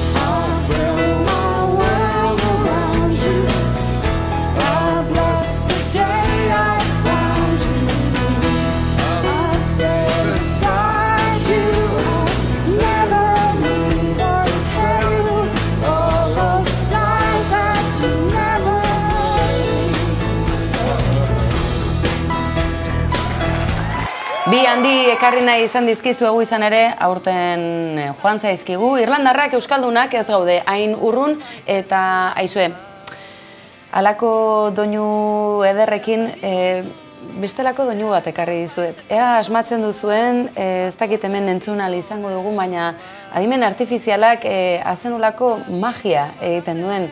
Mikel Laboa Berritxarrak abesten, zuten dugu? Zuten duzuen, esango duzuen, Mikel Laboa Berritxarrak abesten. Ez dakit, emaitzan eri, ez dit asko konbentzitu, zuek ze iritzi duzue, Durangoko azoka atarian adimen artifizialak ere ez dakit, belaunaldiak uztartuko dizkigu, fisika kuantikoa ote dau.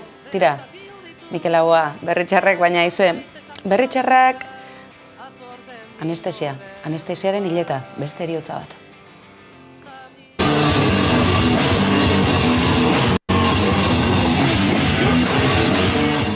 Bai, ez da txiste txar bat izan da hileta. Anestesia zuek entzun duzu, inoiz? Junek zerbait bai? Inoiz, bai. Bueno, mirenek inoiz esan du, bueno. Ez da neurrongoa da, baina ez zait gustatzen. Ez nau pasioz betetzen, ez dit gotika botatzeko gogorik ere ematen. Eskerrak gotika egiteko ez dizun gogorik ematen. Mikel Laboarena, adimen artifiziala, Mikel Laboa, imaginatzen duzue beken edo eta ez, Nafarroarenan, horre oholtzan. Bai, nik irudikatzen dut. Nik imaginatzen dut, Mikel Laboa zerbait baldin bazen zen, edo zein korronteetara irekia zen artista bat, oso transgresorea, ez zitzaiona inporta, tabladu gainean zegoenean ere oso lotxagabe zena, ez dut uste inoiz bilustu zenik atibukoa bezala, baina oso transgresorea zen. Hori fisika kuantikoa baina gehiago izan da. Mikel Laboa horren biluzten imaginatzen ari naiz, eta etzen hori tartonen helburua, baina ikusi duzue, Hondarribiarrak, ez barkatu, Jaizkibeldarrak lortu duela horrengoan ere katapultatzea.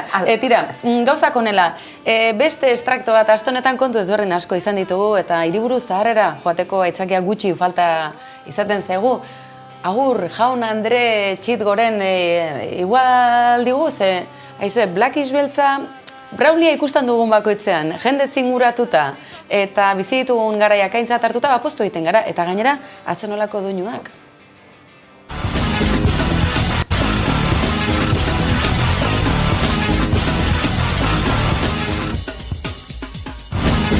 Eta Braulia, Agur jaunak, Iruñeko udaletxe plaza, eta aste honetan efemeride interesgarri bat. Baten bat irakurri dugu, Oñatitik abiatu zen, gaurko egunez 1980 Arantzazutik. Zehatzago esango dugu, gogoratuko duzu egunkari itxi zuten, bai egunkari bat, atxiloketak, urte askotako zera. Arantzazun ere sartzeko tentazio izan zuen Guardia Zibilak, baten batek frenatu omen zuen Vatikanoan ere atea joka, baina Euskararen toki sakratuetako bat behintzat bada Arantzazutik abiatu zen korrika. Esandakoa, duela urte batzuk garai hartan neguan egin zuten gero data aldatu, akaso parrandarako aitzakia hobea bilatu zutelako, baina tira, abiatu zela. Guztietan deno bai euskarari, bat korrika, bi korrika, mila eta korrikari. Euskal Herri guztietan deno bai euskarari. Tira, 1980 hartan non ote ginen, ez dizuet tarterik emango, Irudietan alare agertu da alako autobus bat, korrikaren atzetik zijoana, kazetariak bertan zijoa zen. Hau Martin Garitanok hainbatetan kontatu dugu kazetari bezala zijoalako, eta bazuten alako motor bat gainera aurrera eta atzera ibiltzeko garai benetan interesgarriak korrikaren hastapenarenak. Baina tira, aste honetan zer izan dugu ardatz garrantzitsuena eta ez aste honi bakarri dagokionean, datozen garai politiko eta sozialei begira.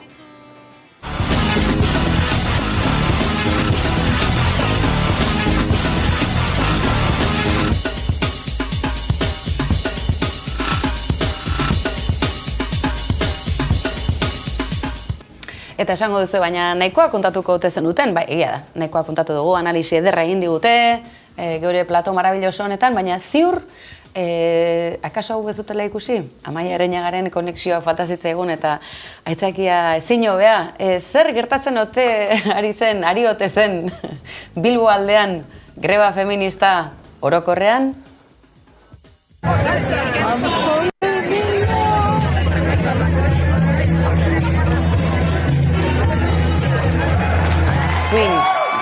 gustatu zaizu ez, da? Amaia Areñaga onena da, mesedez.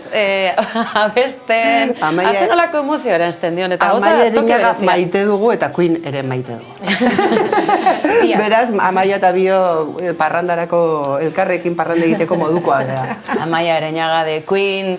Tira, bale, bai, gatozen hauteskunde autonomikoak kosta egiten zitzaigun. Honi heltzeaz, egia esan da, bada, azenolako bueltak eta oraindik ere azenolako eguberriak datozkigun eta udaberria ere alaxo etorreko zaigu, edo nola ere. Urkullu hori ostikoa eman diote, ala ez. Defenestrazio izan da, ala ez dakigu. Baina garbi dagoena da hauteskundeak berak deitu behar dituela eta ez dagoela oso pozik. Bai. ¿El cambio de candidato supondrá un adelanto de elecciones? Hauteskundeak aurreratuko lehendakari? Ez daukat hori buruan. Ez pentsa nire egunerokotasunari eutsi nahi diot eta oraindik badaukagu asko egiteke eta gaza ez daukat ez da hauteskundeak noiz izan daitezkenaren datarik hartuak.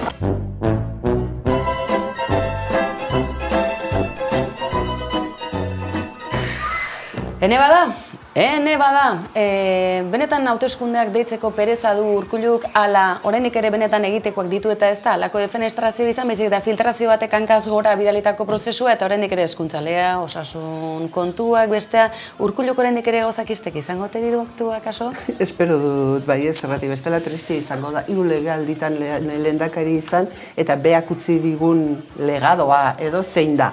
Nahi da, azkenean, politikari bate gobernuan dagoen bitartean arrasto bat utzi nahi du, ez? Eta Urkulluk ez du asko kontatzeko. Urrengo hautagaia zein izango zen porra ez nuen asmatu, ni beste porra bat abiatu behar dut.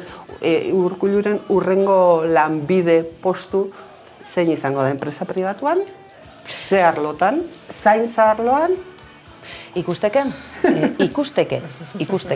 Edo nola ere, ikusten duzu futbol partida baten kontu bat dirudila honek, beraz, futbol giro honetan, ekin dizaiogun izan ere, irudiotan ikusial izango duzuen bezala, sukarrietan, haze sukarra. EH sukarra, itxaso atutxa, Urkulluri begira, Pradales korbatarekin, ez, tira, denak, aizue, atentzio ditu zidan, alakoetan protokoloa, iruditeria, estetika, alderdi popularrekoak ere eman dezakete, baina sukarrietan, Sabino Aranaren ekitaldian jazkerak, garrantzi handia duelako baita politikaren. Baina tira, euren arteko topak eta hori nork bota ote du bestea, hori akaso beranduago jakingo dugu, edo nola ere, gauza zuzenetara, gauza zehatzetara. Euskadi galdezka.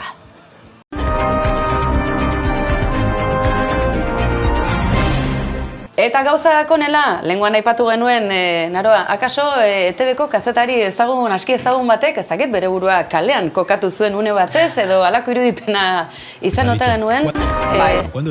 Bai, egia da, zuk ongi esaten duzun bezala, horren zute genuen sintonia berriro Euskadi galdezka, eta bai, ez da, baten bat, hankatxo bat, hola... Galdezka, ez da? Bai, gabonetako saskia, seguruen ez du jasoko. Ai, ene bada, ekin dieza jogun ze, argi, Ortuzar urduri jarri zen, baina hanka ez zuen sartu era bat ala ere, Les ha dicho, ¿cuándo decidieron que Pradales era? No. Hace meses iniciamos el análisis. Analisia. No, analisia. Argi, ez diozuna, baina ez da horrela era bat, ez dakigu bat, galdera zehatza zen, Urkullu, noiz arte zen hautagai edo ez da izan inungo puntutan, noiz esan zenioten etzela hautagai, noiz esan zenioten zein zen ordezkoa, ala aurretik erabakita zegoen. Hau ez da erraza izan, jarraitzen ordu gutxitan, eta tira, baliabide gutxirekin, oraindik ere. ¿Cuándo decidieron que el candidato tenía que ser Imanol Pradales? No, eso fue el sábado. Orduan? Noiz? Barkatu? El sábado. El mismo sábado decidieron que Pradales tenía que ser. Claro, pero... Sí, claro. Bestoia da bitxi xamarra, ez da? Badakizue zati hau Eusko Alderdi Jeltzaleak bere saretatik desagerrarazi egin duela. Horregatik ikarri dugu. Es que... ¿Y cuándo decidieron que Urkullu no tenía que ser el jueves? Orduan. Ostegunean erabaki zuten Urkullu etzela izango. Ostegunean esan zioten, baina filtrazioa ostegunean izan zen. A ver, he explicado un retrato robot. El retrato robot era el que era. Tira, honek esan nahi du, eta atarikoan esan dizuet Ortuzar ez zebilela oker. Gauza da urduri jarri zela, eta akaso kazetariak aukera ikusi zuela zertxoet estutzeko, baina gauza bat esango dizuet, batetik eta bestetik galderak neko arruntak ziren, eta erantzunak ere bai. Gauza da antzematen den tensioa, eta tensio horren arrazoia zin izango ote da. Bada, krisirik Eusko Alderdi Jeltzalean zerbait gertatu ote da, nor demontrek egin du filtrazio hori edo aurre ikusita zegoen gauza bat izan da. Ez dakigu ze Ortuzar esan genezake urduri xamar zegoela eta akaso zerbait eskutatzen. ¿Y entonces cuándo decidieron que Urkullu...? No, que no hemos decidido quién no es. Bai, urduri jarri zen eta garbi dagoena da Ortuzarrek adierazi duena izan dela aurretik erabaki zutela zein etzen izango, zein izango ote zen baina bai izena bizena jarri gabe nolabaiteko irizpide batzuk mahai gainean jarriak zeuzkatela eta horri buruz aritu zirela ostegunean baina filtrazioak jakinarazi zuela irizpide horiek ez zituela Urkulluk betetzen, beraz beste bat izango zela eta halako egoera berezian erabaki zuten larunbatean bertan tira, robot horren izena esan dezagun. Halaxe gertatu dira azken kontu hauek Eusko Alderdi Jeltzalean. ¡Eta Quillo! ¡Quillo! Eta giro honetan esango duzue eta gainerakoak zer? Asko gustatu zaigu? Alderdi Sozialistatik, PSEtik, eneko handu ezabadakizue, lehendakari ikusten duela bere burua. Gauza da, zer nola ikusten duen bere burua? Momentuz. Para nosotros será muy importante el para qué. Y si el para qué es transitar hacia la independencia, ya le digo yo a usted que no. Y si me pregunta a ver si voy a hacer lehendakari a un candidato de H. Bildu, le voy a decir que no. Que no. Y si voy a conformar un gobierno con H. Bildu, le diré que no. Todo lo que se salga de ahí no me interesa de momento. Mister Momentuz! Ederra egin du honek ere, tira, Forum Nueva Ekonomian gora etorri zen, halako erantzuntak janteekin, baina badazpada, atera bat itxigabe, jakin ezazue zer gertatuko ote den, Alderdi Sozialista Euskal Herria Bilduri gerturatuko ote zaio, Madrilen ez dute hainbestelako arazorik, edo Eusko Alderdi Jeltzaleak estuan lotuko du eta argi hezkuntza legea ere onartu berri dutela, berriz ere tira, gauzak ez asko aldatzeko, pribatuak eroso segitzeko eta euskarazko akademiak tira ez edukitzeko oso ibilbide ez dakit dotoreagorik. Eta Otegi zer? Esaten zuten, bai, eta orain Eusko Alderdi Jeltzaleak lortu du Otegi jokoz kanpo uztea, akaso alderantziz ere izan ote da, Otegik bat Eusko Alderdi Jeltzaleak huts izan ere, akaso ez ote du bere burua ikusiko Otegik Euskal Errepublikaren iruditeri horretan bere tokia eta ez Araba, Bizkaia eta Gipuzkoan? Tira, hori ere ikusiko dugu edota ministro? Ez dakigu. Arnaldo Otegi, por cierto, no le ha llamado Sánchez para ser ministro, ¿no? Pues no, de momento no, pero bueno, no pierdo la esperanza. El móvil por si acaso cerca. Tira, aizue, aniztasuna, gero ez dezatela esan hemen Alderdi Popularrari buruz ez dugula hitz egiten, entzun duzu, Sánchezen hori neko ezaguna egin da. Baina osona da. Osona. Oso kutsakorra da. Osea, ez dut oso estiman, baina oso kutsakorra da bere irriparrea. Gauza diren bezala. Batzuk esaten zuten oso fortzatua zela, nik uste dut niko, ez, oso... Ematen du. Junez, zuri zeiru zaizu. Nire grazia handia gintzi da. Bai, sartzen da, kontra esan bat, esatez, bai, ama, grazia egiten dit, ponekoa, bai. Bai, eta ziur honek ere grazia egingo dizuela esango duzu, eta guzti honetan Feijóo, non geratuko ote da Feijóo, tira, gustatu zaigu Feijóoren egoera, oso ondo laburtu dute hauek, Tiene biopías y algún amigo narco, son cosas de Galicia, es Feijóo. Feijóo!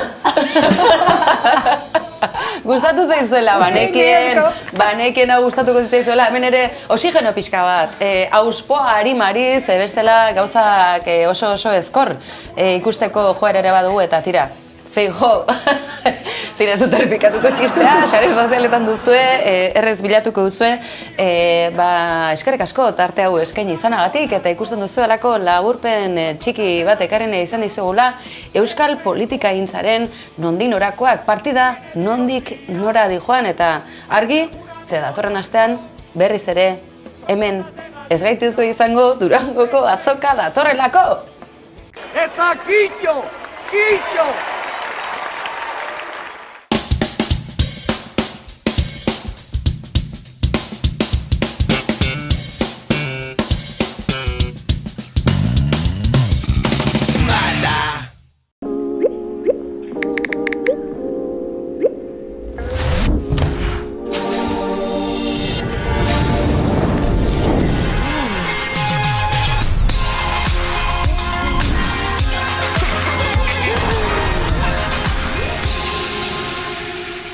Wow, hola, ez dakik, psikotropiko bat hartutako rollo bat ematen du, oso polita ez, naukan ikusia gaur arte, liturgia berezi batekin datorkigu badakizue, abenduan sartu, eta zer egiten dago Euskal Herritar ia guztiok, tuku, autobide hartu Gipuzkoatik bagoaz, bestela beste leku bat zutatik, eta Durangoko azoka.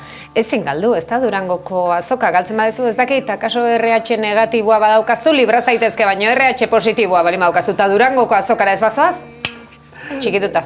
Bueno, badakizu ni ez naizela joaten. Jendetzak ez zaizkidala. RH negatiboa dezu? Jendetzak ez zaizkid gustatzen. Argi, baina amaikak zuzenen eskaintzen dugu txenea. Hori Durangoko azokaren parte izatea da, Durangoko azokak, nahi Euskal Herritar bezala arro sentiarazten hau. Beste herri batzuetan gabonak abiatzen dira, pinu kutre bateko argiak pizten zeremonia batekin. Eta guk abiatzen ditugu gabonak, liburu eta diska azoka batekin. Neri Euskal Herritar bezala oso arro sentiarazten hau Durangoko azoka. Bertan izango zera, June? Bai. Nik esan behar dut gabonak pilo bat gustatzen zaizkidala eta pinu zarrak ere pilo bat gustatzen zaizkidala. Pinu kutreak. Pinu kutreak ere bai, Pinu kutreak ere bai. Baina hor badago, Bigoko alkatea ez dakit ikusi duzuen, Nueva Yorkekoa, hor badago kontu bat gizonena oso falikoa dana, kin latine más grande, eta pinu handiagoa eta ez da gizen zorrela. Oso kutrea da. Lortu duzu, imaginatea laboa biluzten beken, eta orain hau eskerrik asko miren gaurkoaren gatik. Eta June? Noria dauka Donostian. Eta Baionan. Neri pila gustatzen zaizkit gabonak. Eta esan beharra daukat, uste dut aurra askori gertatzaien modura, askotan manifestazioekiko desatxikimendu bat eukitzea gurasoekin txikitan asko jundirelako, nik eukidet hori Durangoko azokarekin. Ez neukan bat ere oroimen ona. COVID garaia iritsi arte ez nuen joan nahi, bai. Eta joan nintzen gero lagunekin, eta orain pilo bat gustatzen zait. Desberdintasuna, gero parranda ere egiten dugu. Desberdintasuna gure osokin joan, asko jota pirritxe eta porrotxe ikusten zenitun, baina noraitzoz Durangoko barne aldetara gero. Eta azokaren esentzia ez, akaso haurtzaroan ez zara jabetzen ez? Eta gero? Uste dela egun osoak daukana ez, bai liburuak ikustea, ja ere beste kontzientzia badaukazu, herri izaera bat sortzen du Durangoko azokak. Da, lobby bat bezala uste, egun batez, hor elkartzen den jendea, familia, gazteak, herrian egoten den giroa, eta dela euskal kulturaren beste erakusleio garrantzitsu bat, eta Gabonen atarian ere, badaukala xarma bat ere, opariekin ere lotura zuzena egiten duela, eta uste euskal kultura sustatzeko beste momentu garrantzitsu bat dela. Oso garrantzitsua, eta ekinek ondo esan duen bezala, Amaika Telebista antxe izango da, zuzenean emiritzen, ahotsenean, ahal dituzue sinadurak eta ulertzen dut. Han izango gara Amaikako jende pila bat, sinadurak ematen. Miren, jone inbarko zara aurten sinadurak ematera. Askok erregutzen badiate igual. Askok erregutzen badute, akaso. Eta besteak ahotsenean, aurten ere kontzertuak estrenekoz Zetak, Bulego, Izaro eta beste hainbat egongo dira. Beraz, giro polita sortzeko garaia eta Amaikak zuzenean hortxe zuek ikusgai. Beraz, amaitzeko garaia daukau eta amaitzeko pixkat Zetakekin bukatu nahiko nuke, baina lehenengo noski zuek agurtu beharra. Miren, June, mila esker. Mila esker guztiei. Gustora ez da, espero. Berriz izuntzeko moduan. Adinak ez dezala importa, hemen adin guztia gaude gehienak lau gazte. Ekine, mila esker. Ongi izan. Azokako kontuekin, orduan, zer, erosketarako sosik badago, edo hor ere, zakaso, azokan, bada jende asko ez, holako rokodromo ez, zera? Tontodromoa? Azokadromoa. Nola hitzen diozue? Tontodromoa. Tontodromoa, baina miren, zuetzera joaten? Horregatik. Bueno, esan daiteke orduan puti hueltarea eman daitekela. Azokan batek daki, en fin, gauza asko. Tontodromoa, puti huelta, barkatu. Zergatik ez puti huelta bat eman Durangoko azokan, ez da, ezer gertatzen ongi etorria izan dadila hori ere. Baina egia da, oso ondo esan dutzun bezalaxe, hautsenea zuzenean eskaintzen du amaikak, eta egunero gainera, gauza ona da, bertatik alako puti tonto huelta bat egitea, baina gero zuzenean jarraitu alizatea, zenbat jendek ezin duen azokara bertaratu, izan ekonomiagatik, beste arrazoi batzuegatik, eta tira, eskaintza hori ere hortxe dagoela, eta gu pozarren, noski baietz. Hori esan da gero, realizaziotik esaten didate, noski, gure puti bueltan beti, gaina puti bueltan defendatzaile Tesan Donegi genuen. Tesa, badakizu, beti zu faltan hemen, puti bueltan, eta mai inguruan betiko moduan. Bueno, neskak orain bai, agur denoi, baldin eta beste galderaren batez, ez. Datorren astean hemen izango gaituzue, badakizue gozatu, asteaz gozatu, denaz, urrungo astean ez, urrungo astean Durangoko azokan.